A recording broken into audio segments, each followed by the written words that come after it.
Assalamualaikum, sahabat online. Saya Dr. Labib. Izinkan saya untuk memberi materi kuliah tentang epidemiologi, preventif, promotif, kelainan pada sistem infeksi tropis. Ya, Bismillahirrahmanirrahim. Rabbi zidni ilman warzuqni fahma. Rabbi shrali sadri wa yassir li amri. Wahlul 'uqdatam min lisani yafqahu qawli. Amin. Bismillah. Jadi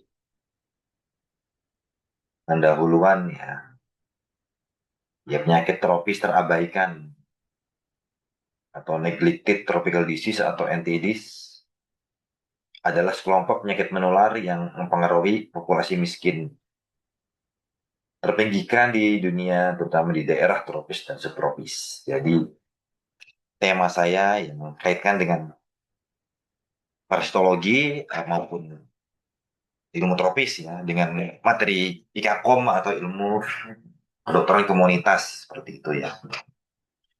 Penyakit-penyakit dalam tropis ya, seperti schistosomia,sis, filariasis limfatik, leishmaniasis, dan penyakit Chagas ini ya seringkali diabaikan dalam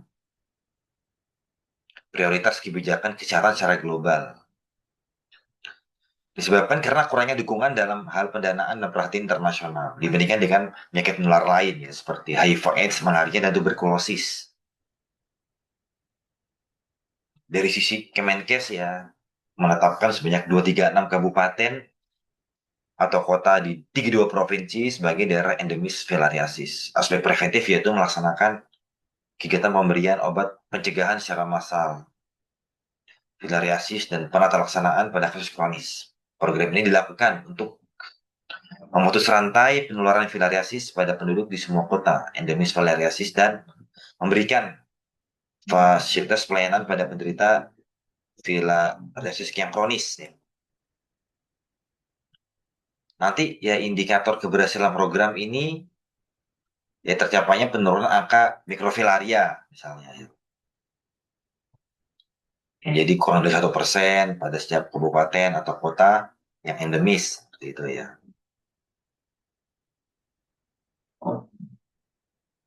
Distribusi dan beban global. Menurut WHO, lebih dari 1 miliar orang menderita NTDs. Indonesia, kasus DBD, malaria, TB masih tinggi. Ya. Prevalensi tertinggi di Papua dan NTT. Untuk tuberkulosis, insidensinya lebih dari 300 per 100.000 penduduk. Determinan sosial dan lingkungan, ya misalnya sanitasi buruk, kolera, diare, schistosomia,sis, kepadatan penduduk, TB, DBD, perubahan iklim, memperluas habitat nyamuk, kemiskinan, gizi buruk, meningkatkan kerentanan host. Kemudian C. Pola endemisitas dan transmisi. Endemis malaria di Papua, filariasis Sulawesi. Musiman DBD meningkat saat musim hujan. Ada outbreak kolera pasca bencana, reservoirnya anjing rabies, nyamuk Aedes, DBD. Tren insidensi dan prevalensinya tadi ya. Di BPRU di Indonesia masih tinggi, prevalensi lepra sebagai contoh penyakit kronik. Tren globalnya malaria menurun. Resurgensi di Afrika Sub-Sahara.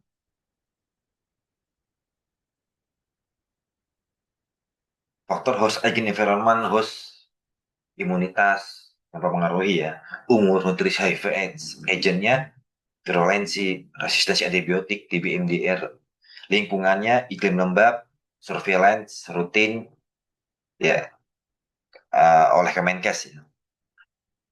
Surveillance dan data epidemiologi, surveillance sentinel, ini di malaria di Papua, misalnya TB Gen Expert, global surveillance oleh WHO, CDC, Global Fund, ya termasuk juga banjir sama sanitasi yang buruk ya. Kita lanjutkan.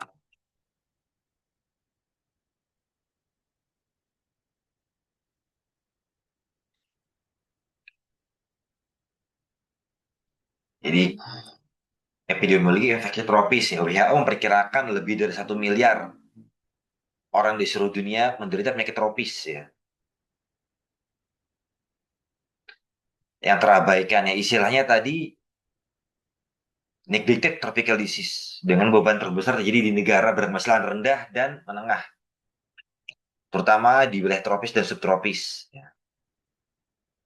Di Indonesia, kasus penyakit tropis masih menjadi masalah kesehatan utama antara lain demam berdarah dengue atau DBD. Ini insidensinya masih tinggi ya, dengan pola siklus tahunan dan risiko kejadian luar biasa atau KLB.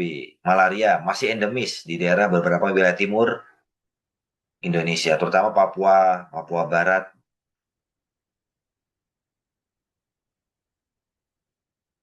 NTT dan Maluku ya. TBC atau TB maksudnya ya, TB menurut nah ini menurut data ya dalam tiga besar ini beban TBC tertinggi di dunia. Menurut WHO Global TB berapa tuh 2023? Wah, tinggi juga ya.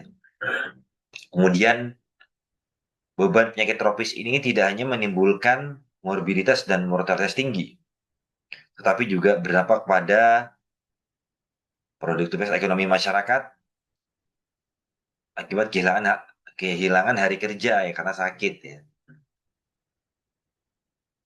Kualitas hidup penderita yang menurun karena komplikasi kronis.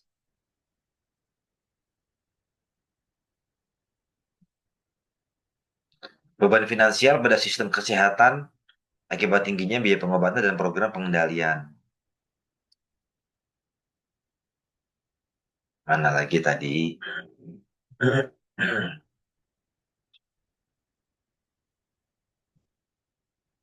Kemudian ya, secara global ya, distribusi dari tadi neglected tropical disease itu menunjukkan pola endemisitas yang dipengaruhi oleh iklim tropis, kondisi sosial ekonomi, sanitasi lingkungan, serta akses terhadap layanan kesehatan. Ya, ini mempengaruhi ya. Jadi nanti supaya bisa dipahami secara maksimal ya dari perkuliahan ini ya. Ya, kaitan antara public health ya dengan masalah-masalah tropis ya. Nanti ini ya ada preventif kalau aspek-aspek manajemen ya, planning, actuating, controlling dan sampai kuratif seperti itu atau ya controlling, evaluating ya dalam kuratifnya nanti dalam pengobatan pasien ya. Kemudian dalam perspektif ekologi penyakit, transformasi lanskap epidemiologis akibat perubahan iklim, deforestasi dan disrupsi ekologis, transformasi lanskap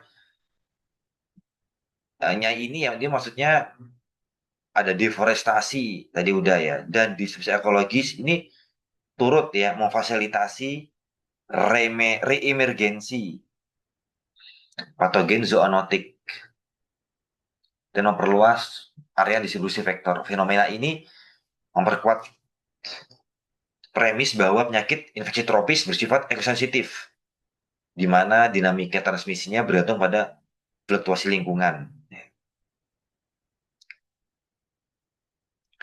Di sisi lain, resistensi penyakit tropis di Indonesia mencerminkan maldistribusi sumber daya kesehatan, lemahnya kapasitas deteksi laboratorium di daerah referral, serta stagnasi dalam implementasi program pengendalian berbasis bukti atau evidence-based control strategis. Dalam diskursus global, terdapat pergeseran paradigma dari pendekatan vertikal, penyakit spesifik, menuju pendekatan horizontal, ya, berbasis sistem kesehatan. Hal ini tercermin dalam strategi integratif WHO dan agenda SDGs yang menekankan penguatan universal health coverage, kolaborasi lintas sektor, intersektoral collaboration, dan pemanfaatan teknologi diagnostik yang inovatif sebagai instrumen utama dalam eliminasi penyakit menular tropis. Faktor risiko utama ya, penyebaran penyakit infeksi tropis dan berbasis lingkungan. Jadi iklim tropis ya itu yang kita sudah tahu sendiri ya khasnya ya kelembapan relatif suhu lingkungan tinggi ini kan lebih dari 70%. dan curah hujan tinggi yang menciptakan habitat ideal bagi vektor biologis penyakit. Ada istilah thermal amplification, yaitu suhu tinggi mempercepat siklus hidup vektor. Misalnya nyamuk Aedes aegypti dan meningkatkan extrinsic intubation period atau VIP maksudnya ya, extrinsic incubation period dari patogen seperti virus, dengue, dan parasit malaria. High relative humidity meningkatkan survivabilitas vektor dan meningkatkan biting frekuensi. Kemudian curah hujan yang berlebih menciptakan larval breeding sites seperti genangan air, kaleng bekas, dan talang air tersumbat.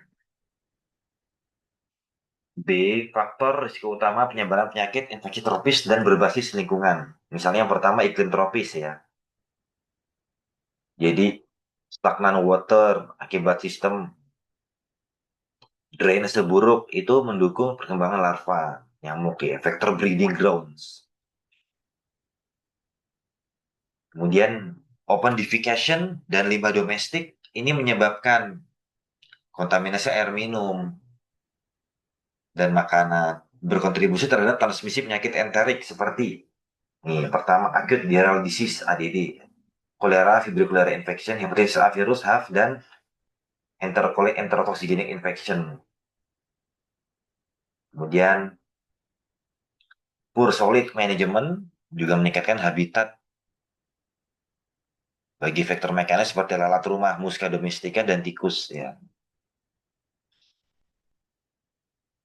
Kemudian ya kemiskinan dan pendidikan rendah ya. Makanya sampai ada teori kemiskinan ya.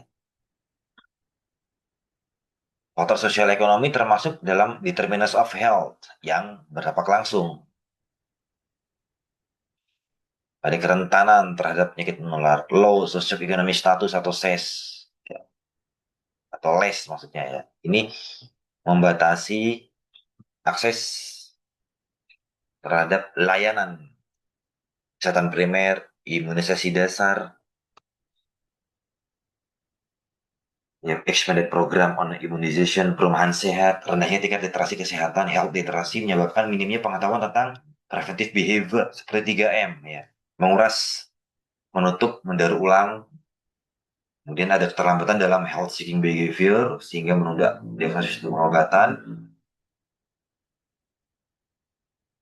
perumahan padat penduduk atau slum areas juga memiliki risiko tinggi disease clustering dan outbreak potential disease ya.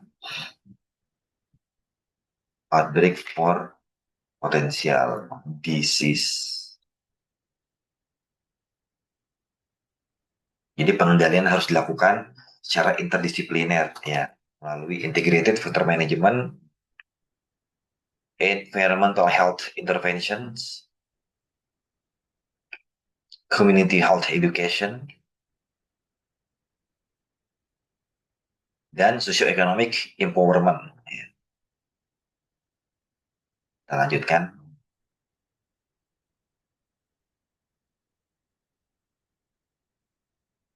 Jadi mobilitas manusia dan urbanisasi.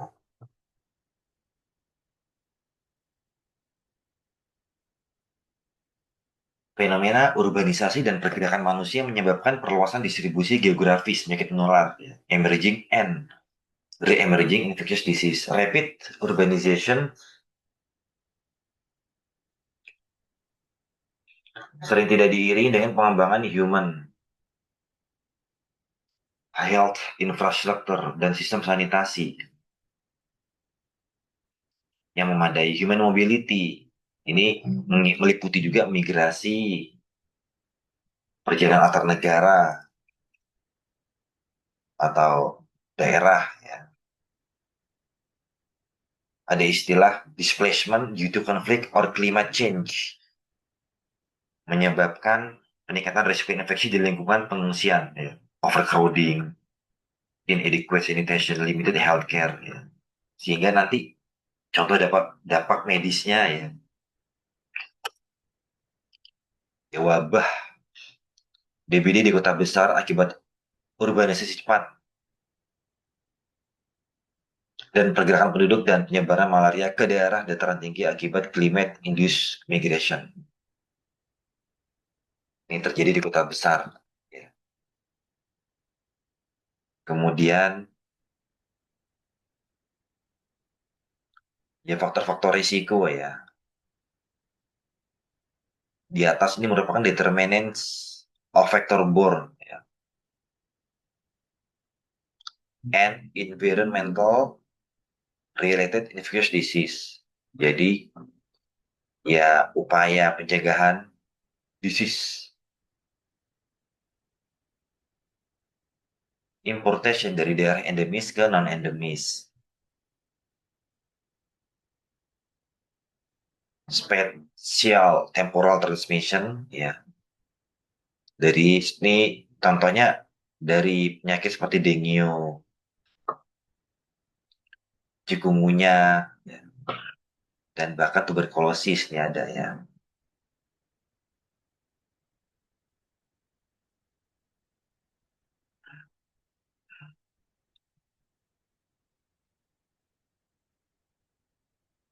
Kemudian kita teruskan. Nah ini ya, jadi pencegahan primer ya, pencegahan primer atau primary prevention. Ada yang spesifik, ya, spesifik imunoprofilaksi seperti vaksinasi. Dengue virus ada vaksin, CYD TDV, dengue vaksia, ada juga nama produknya Kidengnya sebagai tetravalent lain.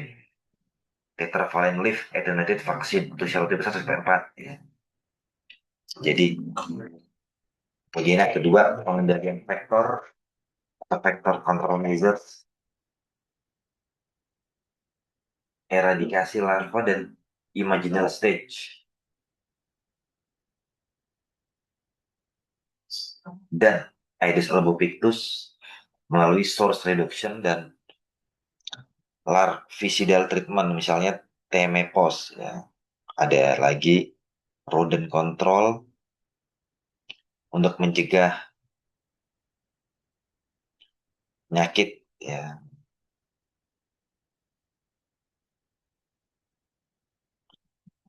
Kemudian tiga ini ada barrier mekanis dan kimiawi. Mechanical and chemical barriers.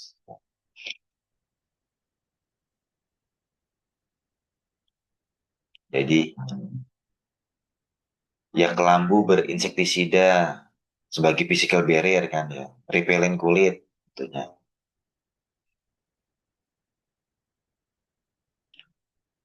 Yang sekunder, pencegahan sekunder ya ini ya, deteksi dini malaria dan TB. Ada nanti isolasi, isolasi untuk kasus menular maksudnya ya. Surveillance epidemiologi aktif.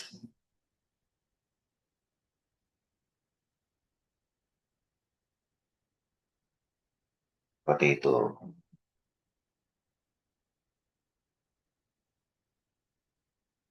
Kemudian lagi kita lanjutkan ya. Pencegahan tersier ada ya.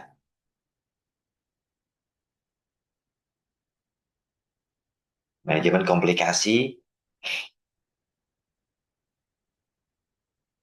terapi sportif DBD berat, malaria cerebral. Ya. Jadi nanti tolong dipelajari kembali ya tentang vaksin-vaksin di perihal tropis ini ya, untuk demam berdarah tadi kan. Supaya nanti kalau ada riset-riset yang terbaru bisa update seperti itu ya. Kita lanjutkan ya. Ada yang keempat nih upaya promotif kesehatan. Pendidikan masyarakat. Edukasi tentang cara penularan dan pencegahan program satu rumah satu jumantik untuk DBD. Kampanye cuci tangan, penggunaan air bersih penting dalam mendukung surveillance entomologis istilahnya ya, yang mandiri guna menekan densitas vektor Aedes aegypti. Kebijakan pemerintah nih sekarang. Program Gerakan Hidup Sehat atau Germas, peraturan daerah tentang pengelolaan sanitasi.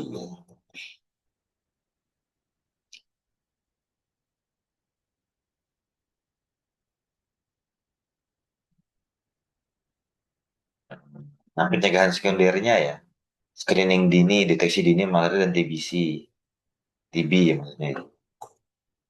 Surveillance epidemiologi aktif, isolasi kasus menular epidemiologi aktif. Isolasi kasus menular tadi udah ya. Kemudian ada pemerintahnya ada program-programnya ya. Tadi kan sudah ada Germas tadi ya. Ada lagi ya perlu dilihat nanti peraturan daerah ya tentang pengelolaan sanitasi. Ini udah tadi ya isolasi kasus menular. Kemudian kita teruskan. Ya, 6 patogenesis umum infeksi tropis. Jadi infeksi tropis itu sering menunjukkan pola yang khas, terutama pada agen penyebabnya. A. Parasitik contoh malaria filariasa. Mekanismenya invasi sel darah merah atau sistem limfatik, gejalanya demam periodik, anemia, pembesaran limfademe, limfedema kronis. Komplikasinya malaria cerebral dan elephantiasis. B. Yang viral contoh DBD, Zika, mekanisme invasi sel endotel, maka terjadi kebocoran plasma. Gejalanya demam, nyeri otot ruam, shock, komplikasinya shock, dengue, dan encephalitis ya. Kemudian bakterial ya. Contoh, leptospirosis, TB, mekanismenya penetrasi mukosa, penyebaran hematogen, gejala demam tinggi, nyeri otot, batuk kronis, komplikasinya gagal ginjal, meningitis, hemoptisis. Ini ada tantangan dalam pengendalian infeksi tropis. A. Tantangan sosial dan budaya. Kepercayaan tradisional versus sains, stigma terhadap penderita. B. Tantangan sistem kesehatan. Kurangnya tenaga ahli penyakit tropis. Distribusi fasilitas tidak merata. Jadi ahli penyakit tropis tadi maksudnya distribusi fasilitasnya tidak merata. Ya. Ahli penyakit tropis, distribusi fasilitasnya tidak merata, terutama di daerah endemis. C. Resistensi obat dan insektisida ya. P. Falciparum resisten terhadap artemisinin, nyamuk Aedes resisten terhadap pyrethroid ya. Nanti perlu dilihat kembali ya, kan apa sih yang dinamakan dengan artemisinin, kemudian ada pyrethroid ya,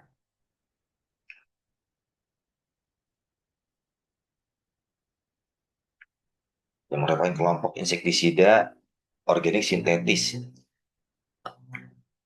digunakan dari tahun 70-an ya.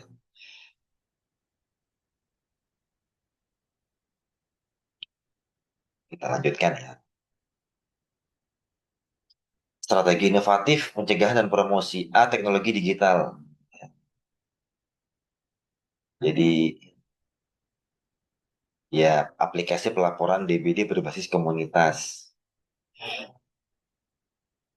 Sistem informasi geografis untuk pemetaan kasus. Vaksin dan terapi baru. Vaksin dilindungi generasi baru, kidingnya lebih luas cakupannya. Ya. Obat anti malaria.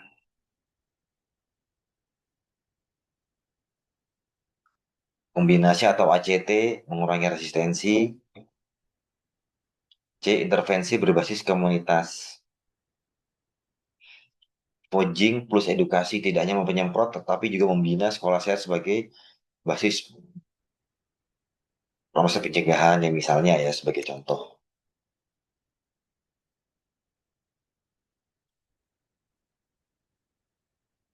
Studi kasus singkat, kasus satu wabah leptospirosis di Yogyakarta. Jadi pasca banjir besar 2021. Ya faktor risikonya gedangan air, ya. Kemudian tikus, ya, atau rodents. Kemudian sanitasi buruk.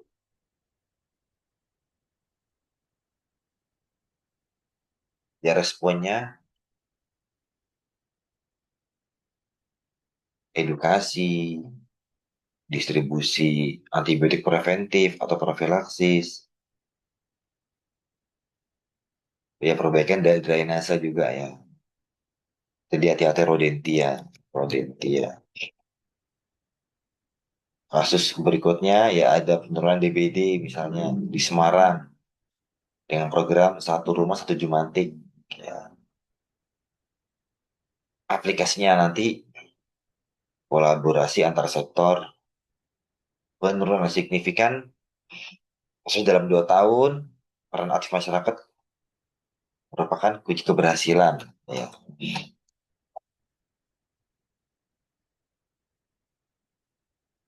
Rekomendasi untuk praktik dan kebijakan, ya integrasi promotif dan preventif kesehatan dalam kurikulum pendidikan formal melalui pendekatan transdisipliner dan pedagogi konseptual. Peningkatan kapasitas laboratorium regional dengan penguatan infrastruktur diagnosis molekuler, akreditasi mutu, dan pengembangan sumber daya manusia berkompetensi tinggi. Kemudian, ya penguatan sistem surveillance ya, epidemiologis terhadap penyakit menular tropis berbasis real time ya,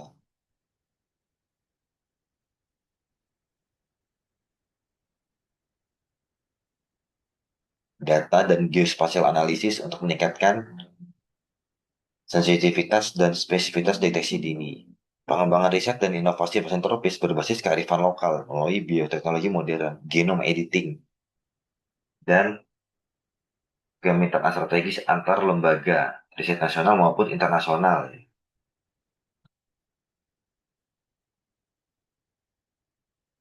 Jadi bisa kita teruskan ya.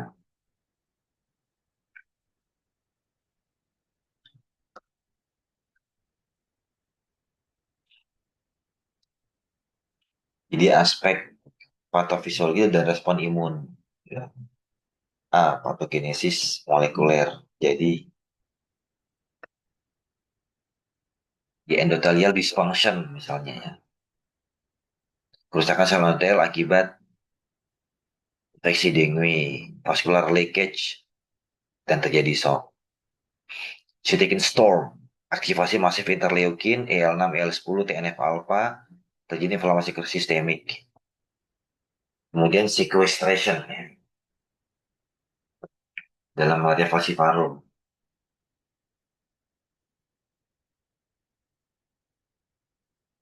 Eritrosit terinfeksi menempel di endokapiler terjadi Sjögren Maria. Dan respon imun adaptif ya. Ini ya antibody dependent enhancement atau AD pada infeksi dengue sekunder.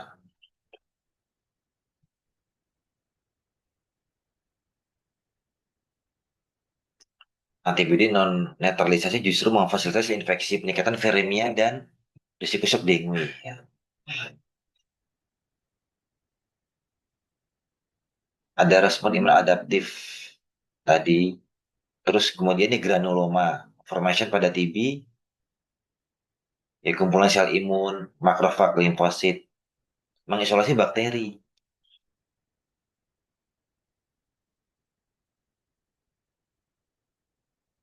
Ya. Bentuk laten TB infection atau LTBI.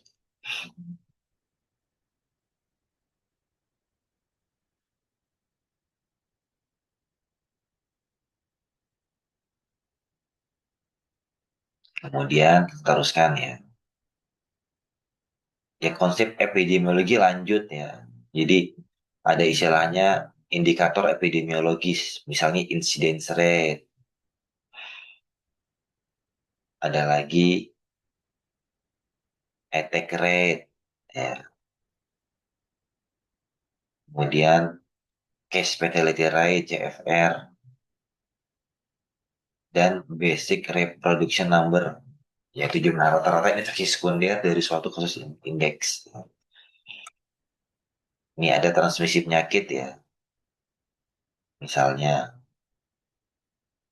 zoonosis, antroponosis, faktor kompetens,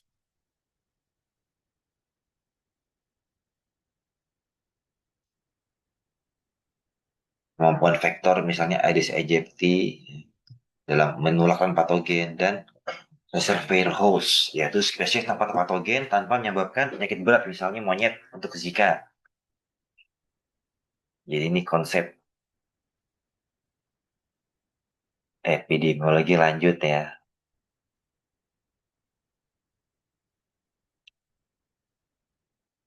Strategi kesehatan masyarakat atau public health intervention. Ada istilah health system response, ya ini integrated factor management, contohnya IVM, pendekatan kombinasi biologis kimiawi lingkungan. Kemudian universal health coverage, ya, UHC, ini pengobatan infeksi tropis sebagai essential health service. Kemudian risk communication and community engagement atau RCCE, komunikasi risiko berbasis komunitas selama wabah. Ada strategi monitoring dan evaluasi, surveillance, respon sistem, deteksi dini dan tanggapan cepat, sentinel, surveillance, pemantauan terfokus di validitas kesehatan kunci, dan outbreak investigation protocols. Ini investigasi epidemiologis dengan pendekatan case control ya.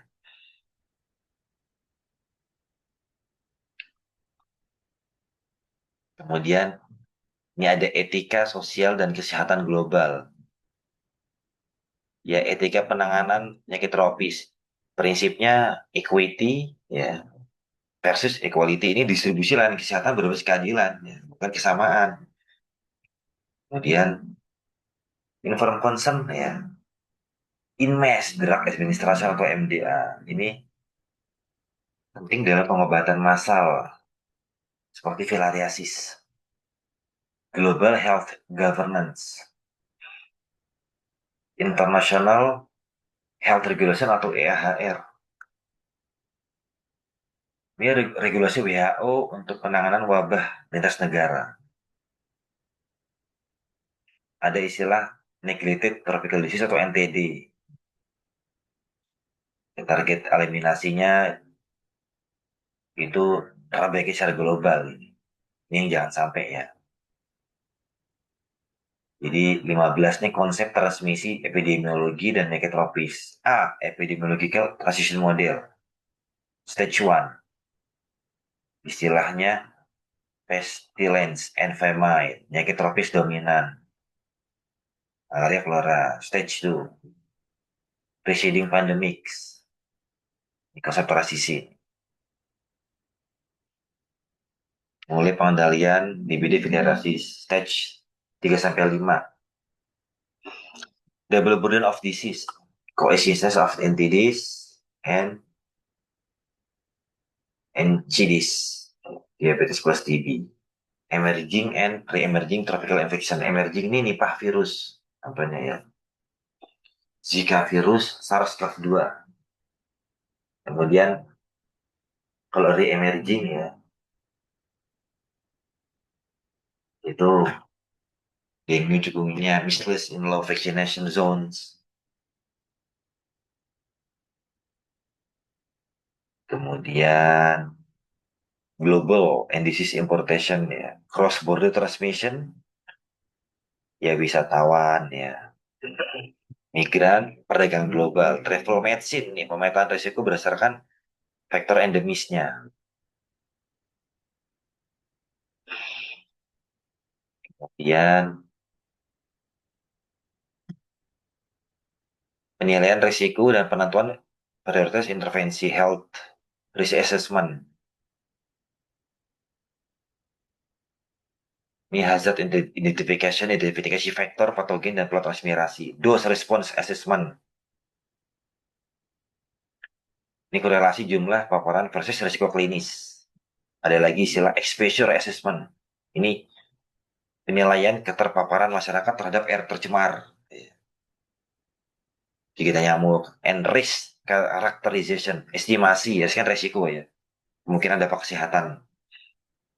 Ada lagi high teknologi assessment atau HTA digunakan untuk mengevaluasi efektivitas dan efisiensi. Ya, vaksin DBD, kelambu misalnya, ya, berinsektisida dan rapid test malaria. Burden of disease measurement, ada DALI ya. Disability adjusted life years. Ya. Contohnya ya filariasis menyebabkan LYD tinggi karena disabilitas permanen. Ya. Jadi nanti bisa dibaca lebih lanjut ya. Baik, mungkin sekian dulu dari saya ya. Ini tentang epidemiologi, preventif dan promotif pelayanan pada sistem fisioterapi. Semoga bisa difahami. Selamat belajar. Subhanakallah wa bihamdika asyhadu an la ilaha illa anta astaghfiruka wa atubu ilaik. Selamat memahami pelajaran dan lebih membaca lagi ya. Cari-cari kembali materi yang sudah diberikan. Terima kasih. Kurang lebihnya mohon maaf. Wassalamualaikum warahmatullahi wabarakatuh.